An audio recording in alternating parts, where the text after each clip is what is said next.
Assalamualaikum warahmatullahi wabarakatuh. Selamat datang di channel Tausiah Ustadz, tempat kita berbagi inspirasi dan ilmu seputar Islam. Semoga video ini membawa manfaat dan menjadi jalan kebaikan untuk kita semua. Bismillah. Yuk, kita mulai. Pelajaran yang pernah disampaikan oleh Nabi yang diajarkan kepada Muadz bin Jabal, ya Muadz, atau kama qala Rasulullah sallallahu alaihi wasallam, wahai Muadz, wa'allimuka du'aan, aku akan ajarkan kepadamu satu doa. Ya, dan jelas kalimatnya. Bisa mengentaskan kesulitanmu, utang-utangmu, dain kalimatnya itu, walaupun itu sebesar Jabal Uhud, gunung Uhud. Masya Allah. Ya, Muadz, maukah engkau aku ajarkan satu doa yang kalau engkau baca itu, engkau punya utang, terjebak dalam satu kondisi, ya, walaupun sebesar gunung Uhud, Allah akan melapangkannya. Ya, teman-teman yang pernah umrah, pernah haji, tahulah seperti apa gunung Uhud itu. Ya, panjangnya luar biasa dan seterusnya. Itu ilustrasi. Ya, bukan berarti harus segunung Uhud begitu, gambarannya sebanyak apapun. Kalau benar-benar kita terkoneksi dengan Allah, bukankah Allah Maha Kaya, Maha segalanya, yang mudah mengangkat, mudah menurunkan, mudah memberi, mudah juga menghilangkan sesuatu, mengangkat yang baik, memberi yang baik, menghilangkan yang buruk, itu kan? Dan seterusnya. Maka Muadz tentu mengiyakan, dan Nabi kemudian sallallahu alaihi wasallam memberikan petunjuk doanya, itu kan? Maka beliau memulai dengan Allahumma, ya kan? Kalau kita baca ayatnya kan kulillahumma, ya. Nah, kita bisa bacakan langsung potong dari kata Allahumma-nya berdasarkan pengajaran dari Nabi sallallahu alaihi wasallam kepada Muadz bin Jabal. Itu bisa dicek di hadisnya. Allahumma malikal mulki. Coba buka mushafnya ya. Buka mushafnya. Teman-teman buka mushaf ini, mushaf masing-masing di rumah, cari Quran surah ketiga Ali Imran ayat 26. Kan kata kulnya di situ, kalau kita baca Quran harus dibaca semuanya. Qulillahumma. Tapi kul itu kan katakan, ya, perintah Allah kepada Rasulullah. Nah, kita bisa dalam konteks berdoa, kita bisa langsung bacakan dari Allahumma-nya. Allahumma malikal mulki. Saya ulang ya. Allahumma malikal mulki. Tu'til mulka man tasha' wa tanzi'ul mulka mimman tasha' wa tu'izzu man tasha' wa tudhillu man tasha' biyadikal khair innaka 'ala kulli syai'in qadir. Jadi dimulainya dari Allahumma-nya sampai ke ujung ayatnya. Sudah? Dah ya? Kemudian teruskan. Rahmanad dunya, Rahmanad dunya. Saya tulis ya, teman-teman nanti bisa screenshot ya. Rahmanad dunya wal akhirah.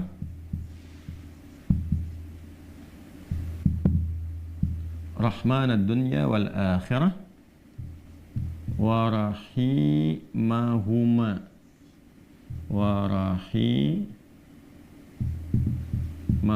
Teruskan. Jadi begitu selesai yang Ali Imran 26-nya, ya, kita baca dari Allahumma-nya. Allahumma malikal mulki tu'til mulka man tasha' wa tanzi'ul mulka mimman tasha' wa tu'izzu man tasha' wa tudhillu man tasha' biyadikal khair innaka 'ala kulli syai'in qadir. Rahmanad dunya wal akhirah wa rahimahuma. Jelas ya? Tu'ti hima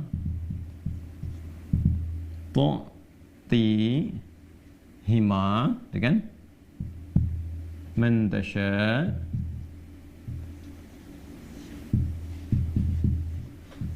dah? Wa tamna'u minhuma man tasha'.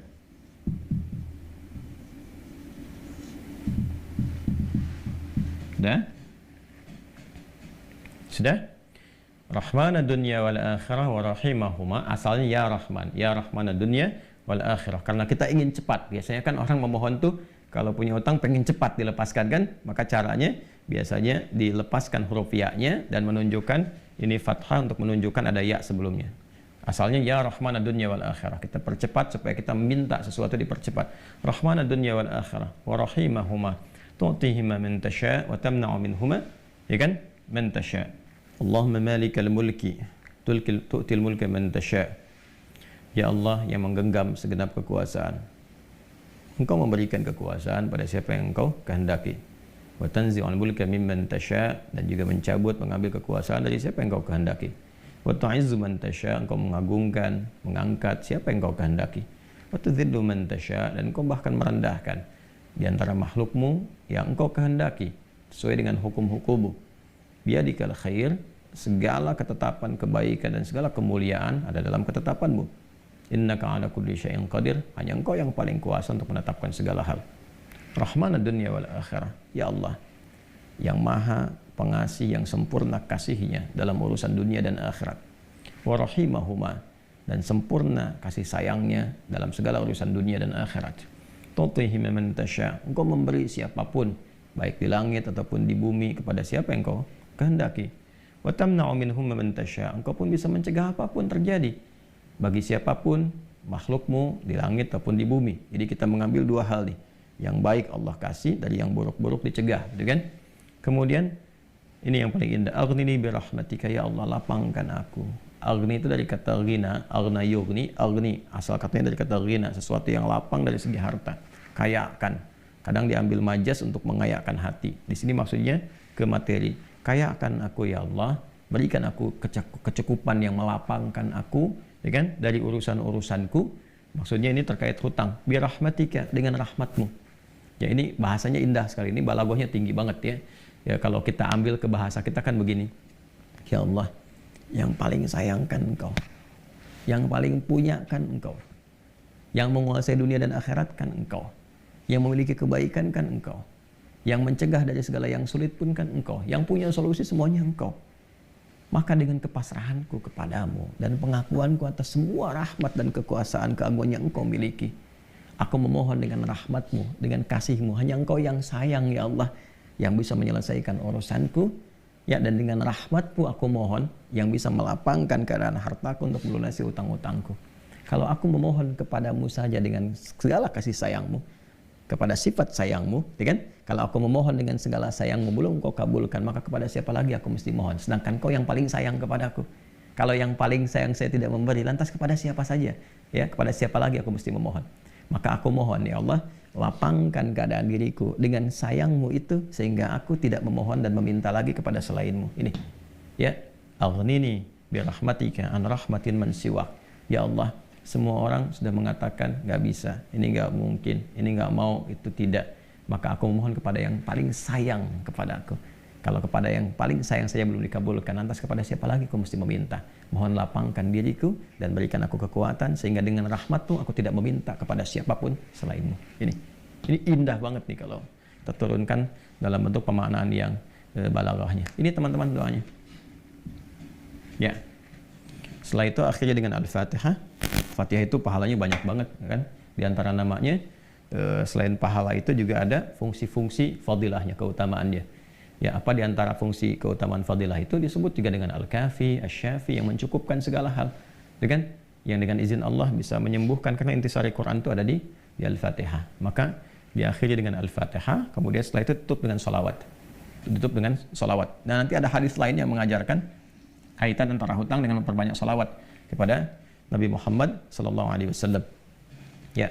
Nah, salawat ini juga penting teman-teman sekalian, diperbanyak di akhir ya. Jadi setelah baca tadi Quran surat Nuh, Ali Imran, ya istighfar dulu. Jadi kalau kita rumuskan kan ketemu 5 kan? Ya, dari mulai kita istighfar dulu dengan segala ketulusan, dalilnya surat Nuh itu, kemudian di surah Ali Imran kita bacakan, terus praktek doanya kita temukan. Setelah itu Al-Fatihah, setelah itu kemudian salawat kepada Nabi sallallahu alaihi wasallam. Di hadis lain ada seseorang yang diajarkan oleh Nabi sallallahu alaihi wasallam untuk memanfaatkan, nah ini dia kapan waktu, di pertengahan malamnya. Ya, untuk memanfaatkan pertengahan malam itu terkait dengan utang piutang juga. Nah, lalu dia berkata, apa yang harus kami lakukan ya Rasulullah? Yang perbanyak gitu kan, ibadah kepada Allah. Lalu diajarkanlah salawat. Aku akan mengambil, kata orang itu, sepertiganya. Kata Nabi, itu baik. Kemudian kalau bisa tambah, aku akan mengambil 2/3-nya. Kata Nabi, kalau itu baik.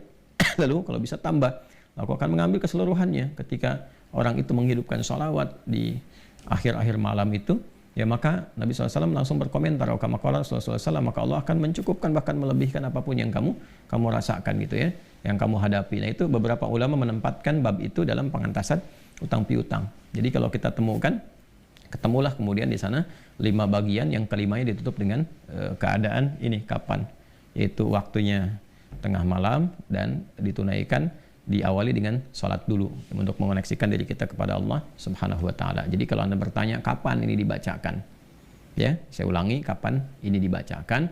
Yang paling pokoknya adalah di pertengahan malam, di sepertiga malam. Jadi bangun malam hari supaya ada getaran kejiwanya lebih cepat. Mengamalkan Quran, surah Al-Muzammil itu surah 73 ya, di ayat yang ke-6. Inna nasyi'atal laili hiya asyaddu wat'aw wa aqwamu qila. Bangun malam itu bacaannya menyentuh kepada jiwa, lebih mudah mendapatkan kekhusyuan. Jadi sepertiga malam bangun, istighfar gitu kan. Ya, setelah sholat kita supaya bangun konektivitas dulu. Sholat itu kan kalau sudah bagus, khusyuk, konektivitasnya tinggi. Setelah itu baru diistighfari. Istighfar menjelang sahar. Ya, wabil asharihum yastaghfirun, menjelang sahar mereka banyak istighfar. Nah, kalau sudah beristighfar, itu Masya Allah nanti di Quran surah ketiga ayat 17 itu nanti akan diberikan oleh Allah 4 kekuatan yang bersanding dengan orang istighfar. As-sabirina was-sadiqina wal-qanitina wal-munfiqina wal-mustaghfirina bil ashar. Punya kekuatan untuk sabar, punya kekuatan untuk membenarkan ajaran Quran dan mengamalkannya. Kemudian apa lagi? Qanitin, khusyuk ibadah. Orang yang biasa bangun malam, istighfar di ujung malam tuh lebih khusyuk ibadahnya. Nanti wal munfiqin, bisa jadi rajin infak, setara itu. 4 itu bisa setara. Jadi orang yang istighfar, pemahaman pertamanya bisa setara amalnya dengan orang yang rajin infak, yang khusyuk ibadah, orang yang membenarkan isi kitab dan mengamalkan, serta orang sabar. Pemahaman berikutnya adalah mendapatkan 4 keutamaan ini. Bisa rajin infak. Bagaimana bisa infak kalau nggak ada yang diinfaki? Ya, makanya itu satu-satunya juga yang menguatkan kembali bahwa ketika bisa istighfar dipraktekkan di ujung malam, wabil asharihum yastaghfirun. Kapan istighfarnya? Setelah tahajud. Dari mana taunya? Quran surah 51 dari ayat ke-15 sampai ke-18. Innal muttaqina fi jannati wa 'uyun akhidina ma atahum rabbuhum innahum kanu qabla dzalika muhsinin. Ayat 17-nya, kanu qalila minal laili ma yahja'un. Itu kan mereka itu orang-orang yang sedikit tidurnya, maksudnya menghidupkan malam, rajin tahajud. Setelah itu apa? Wabil asharihum yastaghfirun. Menjelang waktu sahar, sepertiga malam ke waktu sahar, ya dekat-dekat ke fajar dia banyak istighfar. Nah, saat istighfar itulah dia dapatkan sampai hatinya khusyuk, baru bacakan ini. Ya Allahumma malikal mulki tu'til mulka man tasha' wa tanzi'ul mulka mimman tasha' wa tu'izzu man tasha' wa tudhillu man tasha' biyadikal khair innaka 'ala kulli syai'in qadir. Arhamanud dunya wal akhirah. Itu tulisan ke sana. Wa rahimahuma tu'tihuma man tasha' wa tamna'u minhum man tasha'. Kemudian teruskan langsung ke bawah. Aghnini bi rahmatika an rahmatiman siwak. Minta kepada Allah. Ya, setelah itu boleh sertakan kemudian bahasa-bahasa kita minta. Terus baca Al-Fatihah, tutup dengan salawat kepada Rasulullah sallallahu alaihi wasallam. Ya, itu dibiasakan. Nah, sampai mendapatkan kekuatan, tapi bukan berarti tidak berikhtiar. Setelah itu ikhtiar tetap. Ya, tetap berikhtiar. Ya, bagaimana cara berikhtiarnya? Ya, itu bisa kita bekerja dengan baik. Kalau nggak ada modal sama sekali, misalnya kita berikhtiar dulu dengan amal kebaikan. Datang ke masjid, berusaha rapi-rapi, gitu kan? Kemudian kita lihat ke DKM-nya misalnya mengajukan dulu permintaan. Nggak usah banyak-banyak pinjamnya. Pinjamlah misalnya 100.000, 200.000 atau 500.000. Kemudian setelah itu cari peluang-peluang misalnya di majelis-majelis ilmu kan banyak orang belajar itu. Ya belilah modal tertentu, beli makanan atau minuman. Terus kontak ke DKM-nya sampaikan. Ya, supaya nanti ada sinergi antara jamaah dengan yang dagang. Bicara dengan baik-baik sehingga nanti diumumkan. Ustadznya juga menyampaikan, berikan kelapangan kepada teman-teman yang sedang misalnya mencari rezeki berjualan, dapat dari situ, tambahkan lagi berdoa. Bisa jadi tiba-tiba Allah berkehendak menggerakkan orang-orang tertentu yang baik dan sebagainya. Ya kan? Jadi bukan datang ke ustadz untuk melunasi utangnya. Saya lihat beberapa teman-teman tuh kalau minta saya terjebak riba gini, gimana solusinya? Mau minjam, mau minta dilunasin. Teman-teman saya itu udah tugasnya ngajar. Kalau antum tanya doang saya jawab, tapi ya, kalau urusan dunia carilah gitu kan terkait dengan dunianya. Bisa antum ke Basnas, bisa ke bagian DKM masjid, bisa ke teman-teman pengusaha yang muslim yang baik-baik ya. Kalau saya kan ngajar gitu. Ya kalau ada alhamdulillah, kalau ada itu kan. Ya kalau yang sifatnya terkait dengan bimbingan itu lebih utama. Terima kasih sudah menonton. Jangan lupa like, share, dan subscribe untuk mendukung dakwah ini. Sampai jumpa di video berikutnya. Wassalamualaikum warahmatullahi wabarakatuh.